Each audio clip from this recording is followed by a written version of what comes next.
going to be honest, if your stuff was all that, people really wouldn't have too much to say. And I'm catching feelings, baby.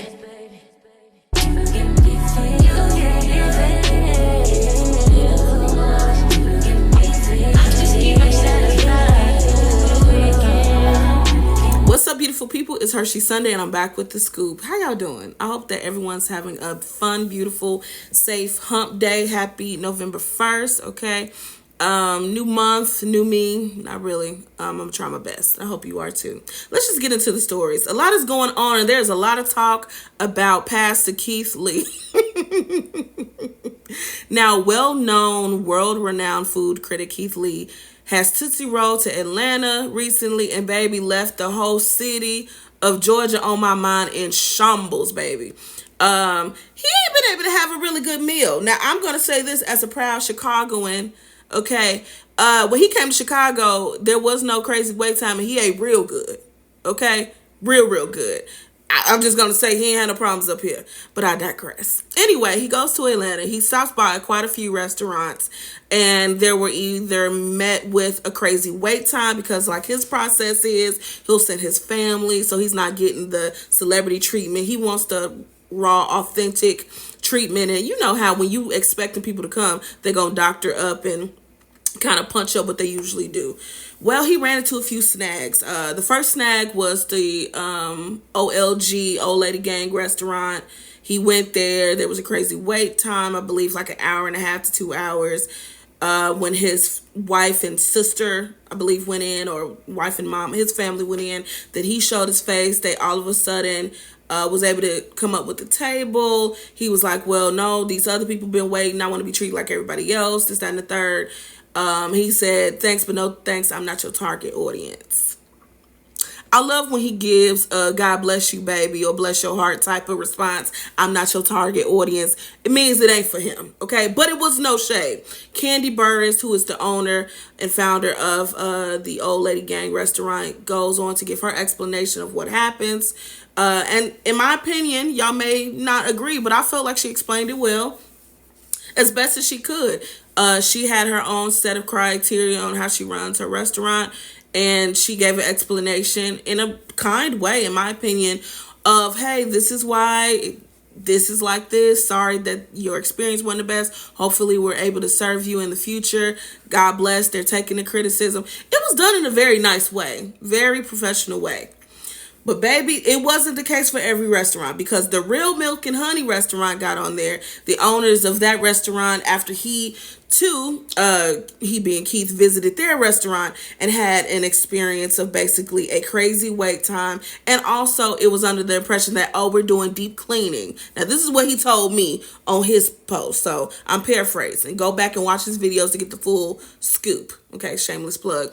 He goes on to say like, nobody was picking up the phones, and that when he sent his family in, although it was stated that they would be open during said time, and although they had the place wide open and people were eating there, they said that they were closed for deep cleaning during work business hours. Okay, so Keith Lee goes in. He's like, hey, what's going, coming in and trying to get a meal. They all of a sudden was trying to make accommodations, and he says, hey, I'm not your target audience. It's given very much, God bless you, baby. I'm good, love, and joy, and I live for that. As a Keith Levite myself. But in retaliation, I won't say retaliation, in response to this, and Keith giving his honest opinion, the owners had a smirky little comment video of basically, who is Keith Lee? I don't know her. Giving very much that. So, Keith Lee goes on to defend himself again. He basically like, don't be giving these restaurants hate or this and that. It's my opinion. Go figure it out for yourself. If you like it, if you don't like it, it's that or the third. The Real Honey has since apologized for discrediting Keith, because baby, they have been getting dragged. Okay, baby, they have been over the river and through the woods drags because of their response. It was very much a nasty type of, well, I don't know who he is. Yes, you do. And allegedly, they reached out to him. Allegedly, I could be wrong. Maybe I'm getting my restaurants mixed up, but they had reached out to him. Now they go on to apologize, saying, "Today we extend our apologies to all as we address a recent incident that highlighted a review from a high-profile food blogger." Because I bet you know who he is right now, right? Right. In no way were we trying to discredit anyone. If the comments came across as such, kindly accept our apologies. It's crucial to always take feedback and make improvements for the success of our business and our community. We've taken time to reflect on the incident and have started internal corrective actions with our team regarding communication styles. The house rules that are circulating are outdated, and a current one is to be published soon on our social platform so everyone can see it's a vibe and not rules. Thoughts? I mean, you know what? Unfortunately, from what I'm gathering, and I've only been to Atlanta twice, from what I'm gathering, this is the norm for the majority of Atlanta restaurants. I've been hearing talks of Atlanta restaurants is just for a vibe. It's just for the aesthetic. It's just for, getting the being on the scene and catching the photo op, and that everybody then had a PPP loan, decided to all of a sudden put them jerk egg rolls and Alfredo Rasta pastas on their roster menu and a grass wall and some neon lights and call it a restaurant and call it gourmet. Sprinkle a little parsley on top. And it's not really conducted well. There's a wait time, this, that, and the third. Now, I've also heard that, hey, if it's a wait time, that's just how it is sometimes. Candy had mentioned that she wanted to keep the experience of people actually eating in-house a pleasant one. So that's why there's no takeout on the weekends, this, that, and the third. I haven't really heard too many great reviews from her restaurant. I've been hearing a lot of mixed reviews. I haven't been there, so I can't say yay or nay. But yeah, I'm gathering that this is the norm for Atlanta's restaurant. And, to that, I say boo. Like, at the end of the day, people want to be serviced. It goes on to a bigger conversation of, so when you want to support Black-owned businesses and you're met with dissatisfaction and disrespect and kind of this nose in the air attitude of, I'm doing you a service by providing you a lamb chop or two and a hash brown and some grits or whatever. Like, do you continue to support these businesses and not say anything? Because you got some people, well, why would you tear down a Black business? Why would you even comment if it was negative? I'm going to be honest. If your stuff was all that, people really wouldn't have too much to say, or it would be so good that you would have a slew of people coming to your defense because they know the quality of your restaurant, your food, your customer service, so on and so forth. But it is what it is. Y'all let me know what you think. I don't know. The next time I go back to Atlanta, I will be definitely, the times I did go, it wasn't long enough for me to check out the food scene. This was years ago. But I'm curious to see how it actually is. Again, Chicago didn't have these issues. I know I'm rubbing it in, but it's like, we have a lot of Black-owned restaurants too. And, I'm not saying they're all perfect. I've definitely been to one. I can't even remember their name, but I remember I did a video. I was so mad and I ended up taking it down because I was like, well, I was so angry that I'm like, I really don't want it to get backlash if it ends up going viral. But baby, I was so disrespected. I'm still pissed about it and I probably should have because I definitely felt the way. But you can definitely have quality restaurant items and customer service if that is what you incorporate in your staff and what you demand of your staff and your employees. But y'all let me know what you think in the comment section. Moving on. This isn't really a story, but more so a follow-up to the update, okay? So TJ Holmes and Amy Robach was seen at a football game together, very much together. And it looks like they are starting a new podcast called Amy and JT Podcast.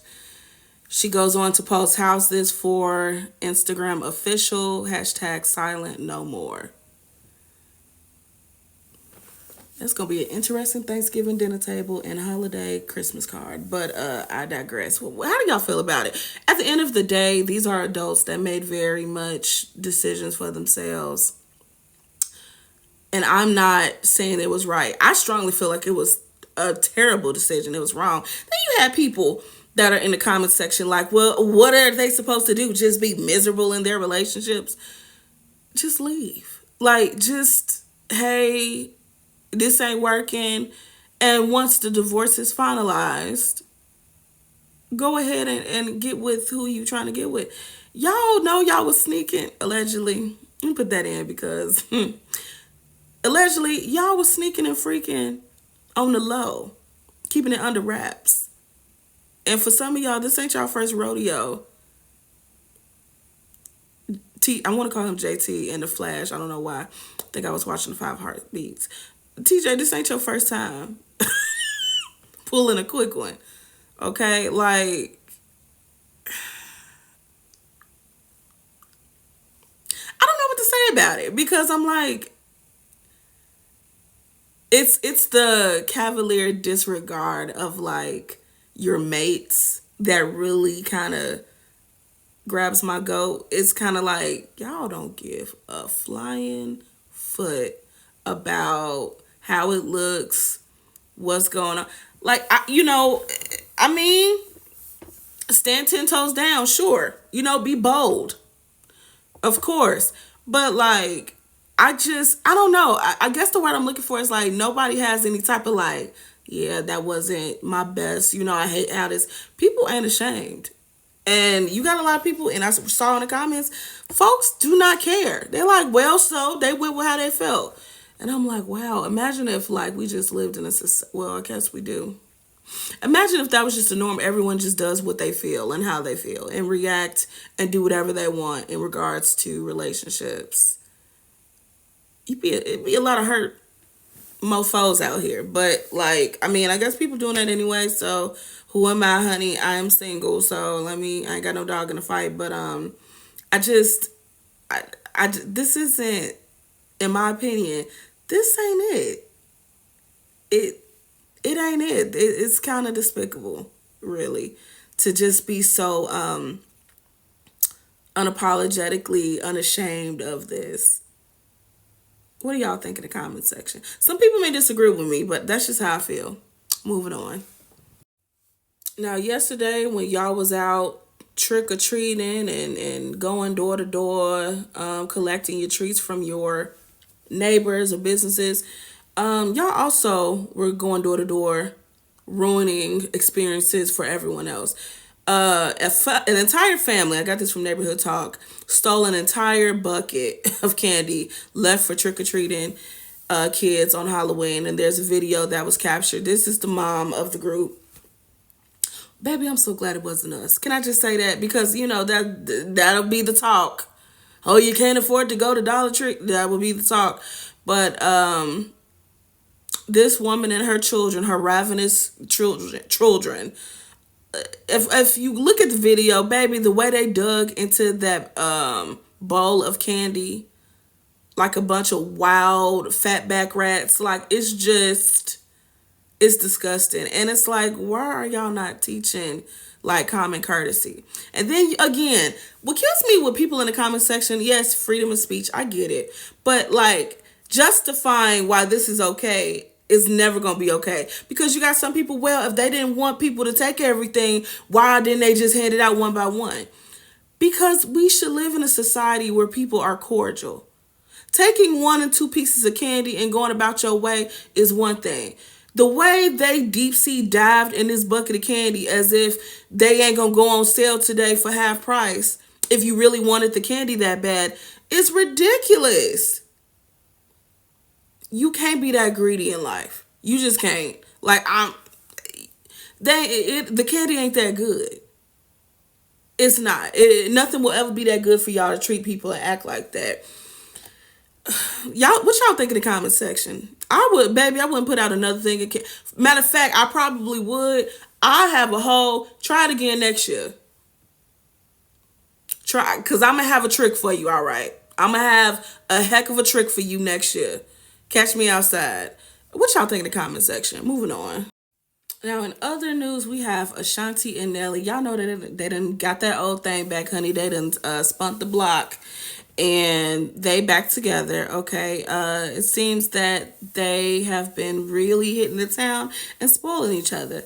I can't remember exactly what Nelly did for Ashanti's birthday, but obviously he made it a big to do, a big deal, and Ashanti had a big surprise for him for his 49th birthday. She surprised him with an old school car, and it looks like he really enjoyed the gift. The car is absolutely gorgeous, by the way. You really can't tell in these pictures, but if you go to the shade room, look at the video, he seems like he loves this car, and it looks beautiful. Now, people are in the comment section like, hold on, Gym Shoes. Slow down, Gym Shoes, girl, because you ain't got no ring yet. Are you sure?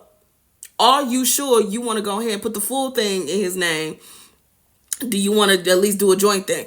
And some people are saying, well, Black Love is now, and so what? He showed out for her birthday. And y'all let me know what you think. Would you go to the extent of buying your man who spun the block? Y'all spun the block on each other, but specifically who spun the block. Would you buy him a car if you had the means to do so? Do you think she's doing too much and she should wait until if they decide to get married? Here's the thing with it. These are rich people problems that I do not have quite yet. So Ashanti, she's gonna never be without coin. Let's just get this straight. Ashanti will always have money. Her pen game is amazing. She's gonna always perform. She gonna always have a coin. And maybe this car is not what, her spending money on the car may be an equivalent for us spending money on, tickets to a concert. The $200, $300 tickets to concert, not the ones where y'all up here mortgaging y'all's house and all that stuff. I mean, a realistic concert ticket. It might be drops in the bucket for her. And like I said, I can't remember what he did for her birthday, but maybe, he showed up, and she's, returning the same love. Had you asked me this question maybe years ago, I would have definitely been like, I'm not buying anything until I get my ring. And the little auntie part of me kind of still does feel that way. I'm not buying anything. Of course I would, I like gift giving. There's nothing wrong with that. But maybe to this extent. But like I said, you dealing in rich people's problems. Just because I find it over the top, it may not be over the top for her because she has the surplus income to do so. It's a little bit different. And, quiet as it's kept, just because you get a ring and a marriage don't mean it's going to last. It may look better for optics, okay, when you're telling the story, but it's not necessarily true that, he gonna put a ring on it, it's gonna be a forever thing. I mean, sometimes it's not. I done seen a lot of people gift their husband and wives beautiful things, and they fighting over it in divorce court. So y'all let me know what you think though in the comment section. I don't think there's necessarily a right or wrong answer. I think it's perception and what you're comfortable with. So let me know. That's all we got for today. I want to thank everyone for tuning in and supporting the channel. Don't forget, if you haven't already, hit the subscribe or follow button. Hit the notification bell so you know when I'm sending or uploading a post. I appreciate the love and support. The podcast is coming back, okay? I took a little break, but the podcast will be coming back. Let me know what you want me to talk about. If you have any ideas or things you want me to touch on in the podcast, very much open to those. Just let me know in the comment section. Don't forget to like, share, follow, and comment for more content. As always, I'm Hershey Sunday, and I'm back with the scoop. Peace.